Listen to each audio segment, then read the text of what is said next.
참매수님, 여러분들 창세기 56강 나갑니다. 창세기 56강뿐만 아니라 지금 평창군에서 인증받은 채소들이 전부 다 나갑니다. 산마늘도 나가고 우리 거 상추도 나가고 막 지금 선물로 내보내고 있는 거예요.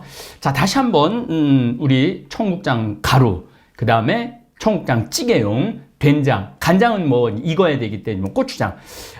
제가 이제까지 그 백신 맞으신 분들 가운데 연락이 오는 분들이 있어요. 내 주위는 다 근육통에 뭐 아주 뭐 열나고 그러는데 자기는 백신을 다 백신 65세 이상, 75세 이상 맞는 거잖아요.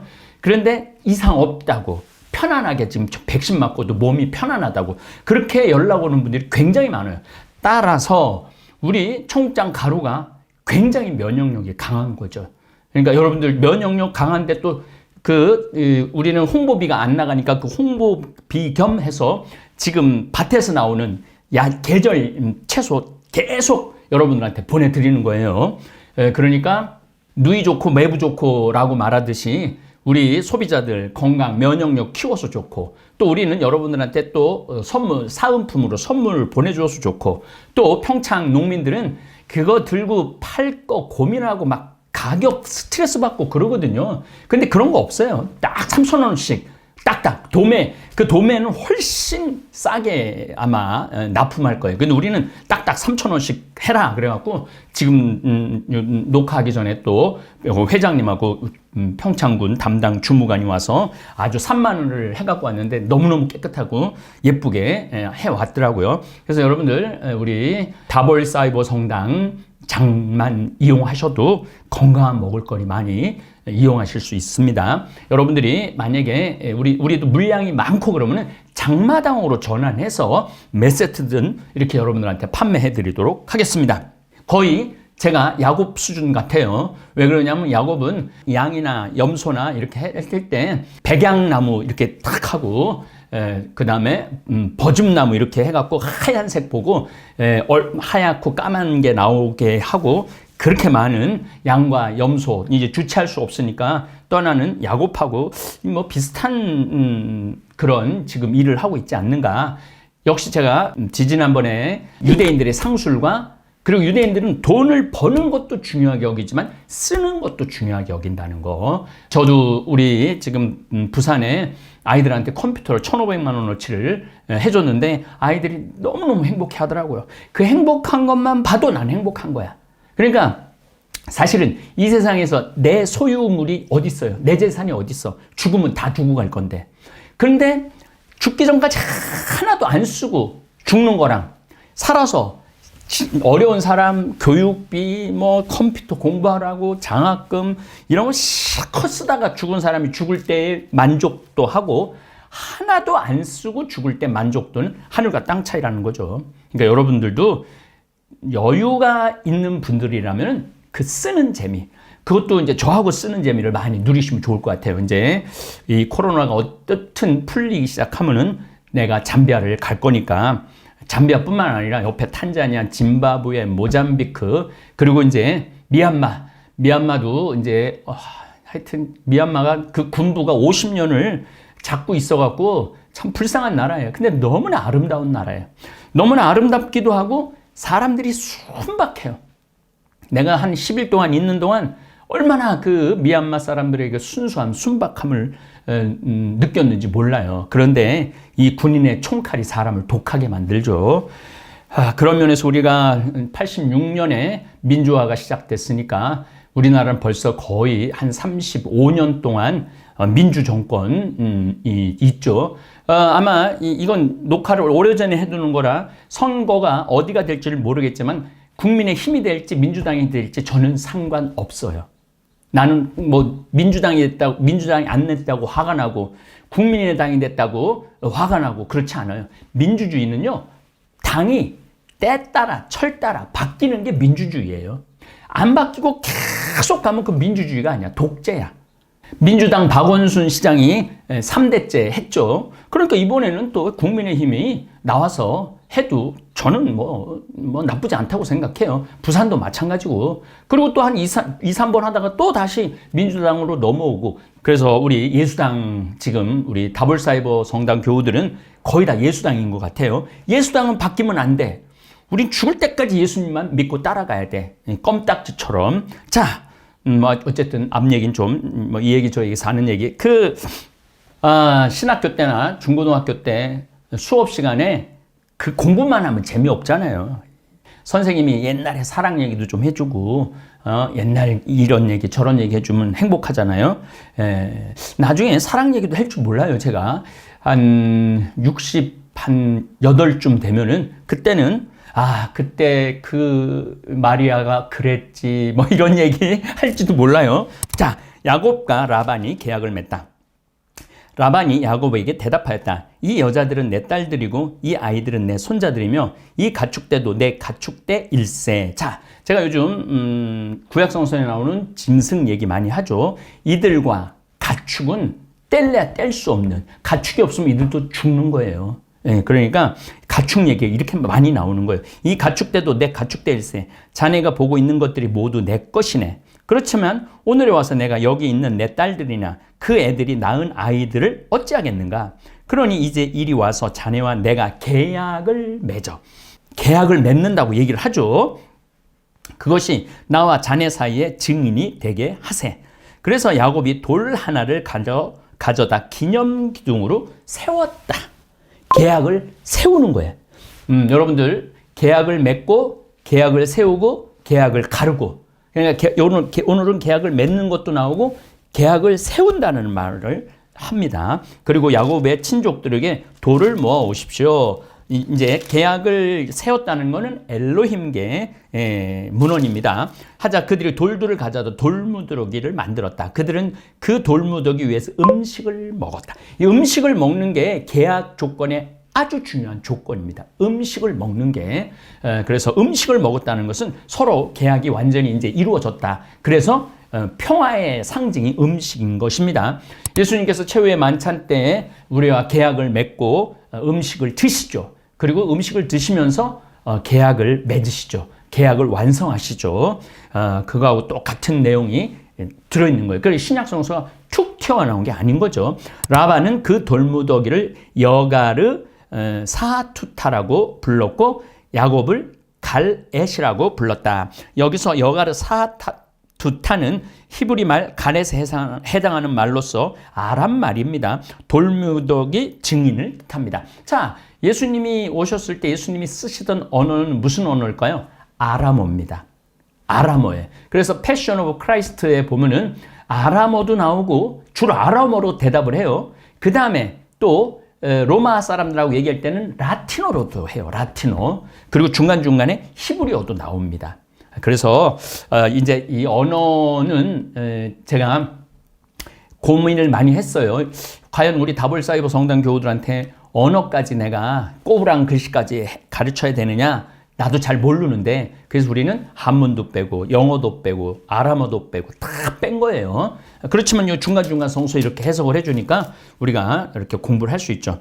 그런 다음 라반이 말하였다. 오늘 이 돌무더기가 나와 자네 사이에 증인일세. 그리하여 그 이름을 갈엣이라 하였다. 그것은 또 미츠파라고도, 미츠파 망보는 곳이라고도 하는데, 그것은 그가 이렇게 말하였기 때문이다. 우리가 서로 볼 수 없는 동안 주님께서 우리를 살피시기를 바라네. 자네가 내 딸을 구박하거나 내 딸들을 두고 다른 아내들을 맞아들일 경우 우리 곁에 아무도 없다 하더라도 하느님께서 나와 자네 사이에 증인이심을 명심하게. 여기서 아주 독특한 얘기가 나와요. 많은 아내를 거느려야지 많은 자손을 보는데 이 라반은 딱 두 딸만 이제 더 이상 다른 여자를 들이지 말라고 얘기를 하는 거죠. 라반이 야곱에게 다시 말하였다. 이 돌무더기를 보게. 그리고 내가 나와 자네 사이에 세워놓은 이 기념 기둥을 보게. 내가 이 돌무더기와 이 기념 기둥을 넘어오지 않는다는 것에 대해서 이 돌무더기가 증인이고 이 기념 기둥이 증인일세.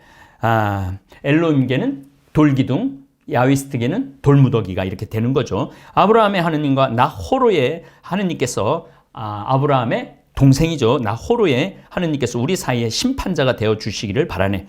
그래서 야곱은 자기 아버지 이삭에게 두려우신 분을 두고 맹세하였다. 야곱은 그 산악 지방에서 제사를 지내고 자기 친족들에게 음식을 함께 나누자고 청하였다. 그들은 음식을 함께 평화를 상징하는 거예요. 함께 나누고 그 산악 지방에서 밤을 지냈다. 여러분들 음식을 함께 나눈다는 것은 정말로 평화를 상징하는 겁니다. 이튿날 아침 라반은 일찍 일어나 손자들과 딸들에게 입맞추고 축복해 주었다. 그런 다음 라반은 길을 떠나 자기 고장으로 돌아갔다. 자기 고장 어디로 돌아간 거예요? 하란으로 돌아간 거죠. 자, 이제 구약성서 바빌론 이후에 등장한 닭에 대한 좀 얘기를 좀 하겠습니다. 앞으로 한 10시간 정도 구약성서에 나오는 짐승이 얼마나 이 성경과 아주 친밀한 것인가에 대한 말씀을 드릴 겁니다. 왜냐하면 모세가 이제 제사를 지낼 때 암염소, 암양, 순양, 그 다음에 순염소, 비둘기 이걸 다 수백 마리 한 번에 바칠 때 어떤 수백 마리씩 갈라갖고 그거를 기름을 살라 제사를 보내고 또 제사장 몫이 또 있어요. 그만큼 우리가 이제 모르고 건너가는 게 뭐냐면은 말씀으로만 구약 성경이 이루어진 게 아니라 생활 자체, 삶 안에서 하느님께 경배를 어떻게 드려야 되는지가 잘 나와 있는 거예요. 구약 성서에서 바빌론 이후에 등장한 닭.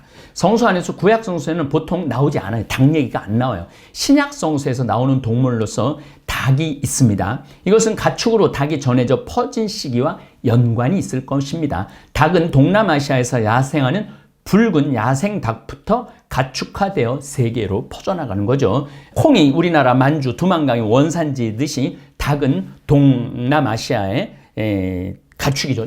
동남아시아를 많이 갔는데 실질적으로 야생 닭들이 굉장히 많아요. 정글의 법칙이라는 거를 보면 요즘은 안 보지만은 그 야생 닭 잡으려고 난리치는 장면을 여러분들은 보셨을 겁니다. 닭은 원산지로부터 서쪽으로는 인도, 페르시아를 거쳐 알려졌지만 그것은 처음부터 현재처럼 고기와 계란을 얻기 위해 가축으로 전해진 것은 아닙니다. 동남아시아에서는 투개, 닭싸움하는 거, 수탉을 싸움시키면서 즐기고 그 투개를 걸고 점을 치기도 합니다. 제가 베트남, 태국에 갔을 때 그 투개하는 걸 봤는데 대단해요. 얼마나 닭들이 아주 정말로 잔인하게 서로 막 온 피를 흘리고 나오죠.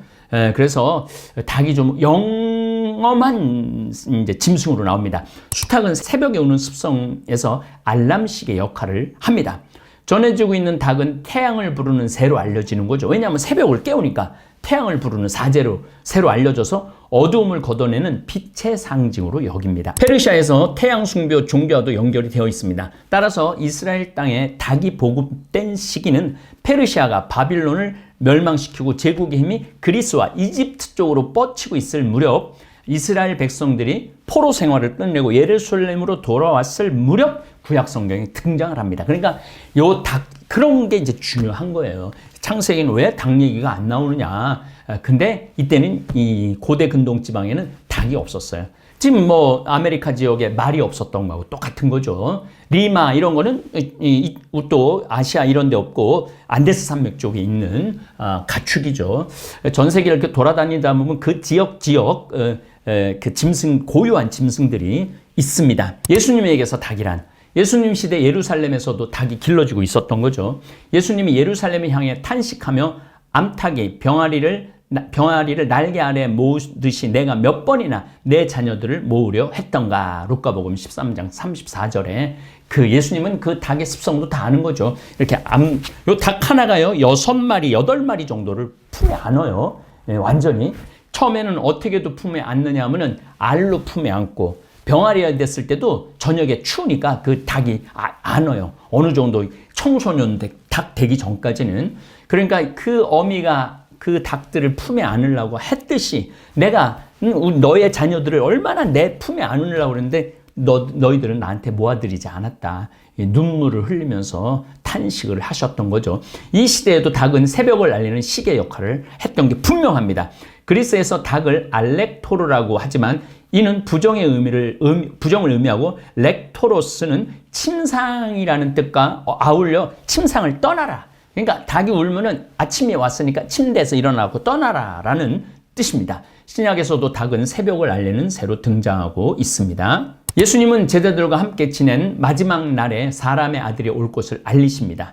그러나 그날과 그 시간은 아무도 모른다. 그러니 항상 깨어 있어라.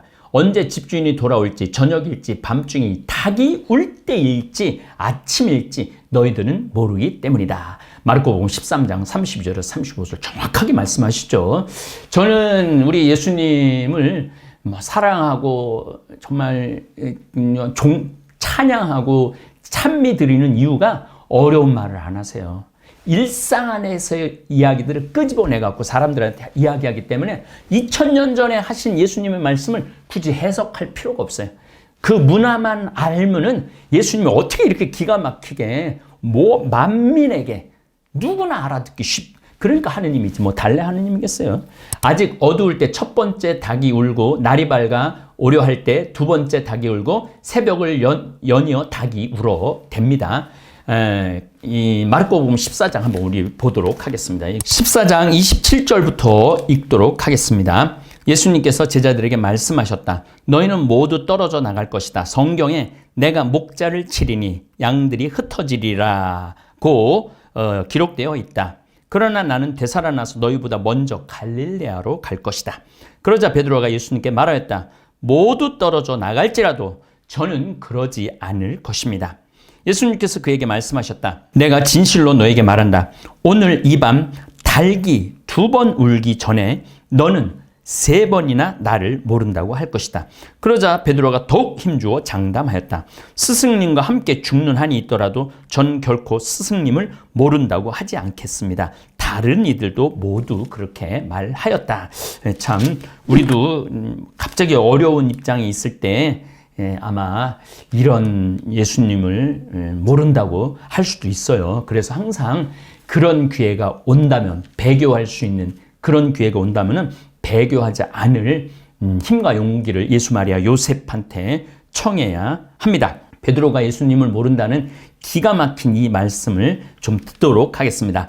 베드로가 안쪽 아래쪽에 있는데 대사제의 하녀 하나가 와서 불을 쬐고 있는 베드로를 보고 그를 찬찬히 살피면서 말하였다. 그래도 이제 도망을 쳤지만은 스승님이 붙잡혔으니까 스승님이 어떻게 될지 너무너무 궁금한 거죠. 그래서 대사제 뜰에 와 있었던 거죠. 불을 쬐고 있는 베드로를 보고 그는 찬찬히 살피면서 말하였다. 당신도 저 나자렛 사람 예수와 함께 있던 사람이죠. 그러자 베드로가 나는 당신이 무슨 말을 하는지 알지도 이해하지도 못하겠어. 진짜 뻔뻔스럽죠. 하고 부인하였다. 그가 바깥들로 나가자 닭이 울었다. 그 하녀가 베드로를 보면서 곁에 서 있는 이들에게 다시 이 사람은 그들과 한패요 하고 말하기 시작하였다. 여기서 이제 한패라고 그러는 건 갈릴레아 패거리라고 생각을 했던 거예요. 갈릴레아에서 이상한 패거리들이 와갖고 구세주니 하느님의 아드님이니 이런 얘기했으니까 나자렛 패거리, 갈릴레아 패거리 이렇게 불렀던 거죠. 그러니까 예수님이 돌아가실 때도 아주 볼품없는 패거리들이었죠. 그러나 베드로는 또 부인하였다. 그런데 조금 뒤에 곁에 서 있던 이들이 다시 베드로에게 당신은 갈릴레아 사람이니 그들과 한패임이 틀림없어 하고 말하였다. 베드로는 거짓을면 천벌을 받겠다고 맹세하기 시작하며 내가 그 사람도 한패거리가 아니다. 내가 천벌이라도 받겠다. 맹세하기 시작하며 나는 당신들이 말하는 그 사람을 알지 못하오 하였다. 3년 동안 따라다니고 반석 위에 내 교회를 세운다고 그랬는데 그 반석이 완전히 흔들린 거죠. 그러자 곧 닭이 2번째 울었다. 베드로는 예수님께 닭이 2번 울기 전에 너는 3번이나 나를 모른다고 할 것이다 하신 말씀이 생각나서 울기 시작하였다. 제가 베드로 회개 성당, 베드로 눈물 성당에서 거의 그 마지막 그 순례 미사를 할 경우가 많았는데 저도 정말로 예수님을 배반하지 않을 수 있도록 또 혹여 배반한다 하더라도 다시 용기를 가지고 주님의 제자로 예수님도 3번 쓰러진 거야. 육체적인 쓰러짐이지만은 우리 인간에게는 나약하기 때문에, 유약하기 때문에 죄에 떨어지는 일이 많습니다. 그럴 때마다 정말 꿋꿋이 일어서신 예수님 따르고, 또 그렇게 천벌이라도 받겠다고 맹세했지만 눈물로 회개를 하고 다시 십자가에 거꾸로 매달린 베드로, 이 구약 성경, 신약 성경 안에 나타난 소, 닭, 우리가 이렇게 지켜봤습니다. 아마 여러분들 많이 앞으로 우리 짐승에 대한 공부를 많이 할 겁니다. 그러면 여러분들이 이제 성서 읽기가 훨씬 많이 편안해지리라 생각을 합니다. 예, 감사합니다. 너무나도 고소해 참을 수가 없을걸. 건강히 책임져줘 생태만 전국장. 전국장이 냄새난다 선입견이 있나요? 나도 처음엔 그렇다고 생각했지. 전국장 가루를 우유에 타먹은 그 순간 고소함과 함께 풍부한 맛이 밀려왔지. 변비